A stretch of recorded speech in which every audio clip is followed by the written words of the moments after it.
My entitled future sister-in-law doesn't want to pay for all the wedding dresses because we are family. So I backed out of making her wedding dress and made my brother leave her. I am a dress designer who works for private clients on commission. 2 years ago my sister got married, and as my gift to her, I designed and made her wedding dress free of charge and all her bridesmaid dresses at the cost of raw materials. My brother, then girlfriend, now fiancé, was part of the wedding party and knew I was doing this. Before I even started designing, she asked me if for her and my brother's wedding would I make her dress. I casually agreed.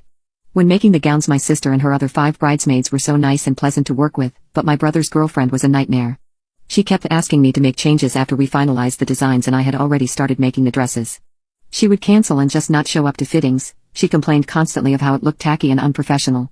She even ripped the fabric on purpose when I told her I could not make any more changes, and I had to go on a wild goose chase to get more of the same fabric in the right color. My brother proposed 2 weeks ago, and the first thing my new sister-in-law did was come over to me and ask when we could meet to start designing. Now at this point in my career, I have dealt with my fair share of bridezillas and control freaks, and I know how to handle them.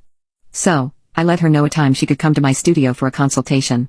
Last week was her appointment and she came in all excited, but when I brought out my prices and options for her, she got really mad, saying it wasn't fair to expect her to pay when we were family, and I had given other families theirs for free.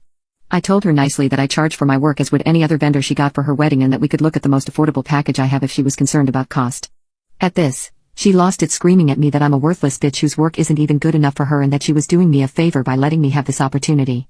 I tried to calm her down so we could talk, but she just got worse, knocking over one of my display cases and shattering glass, beads, and expensive jewelry all over the floor. At that point, I was done and yelled at her to get out of my studio before I called the cops. Later that day,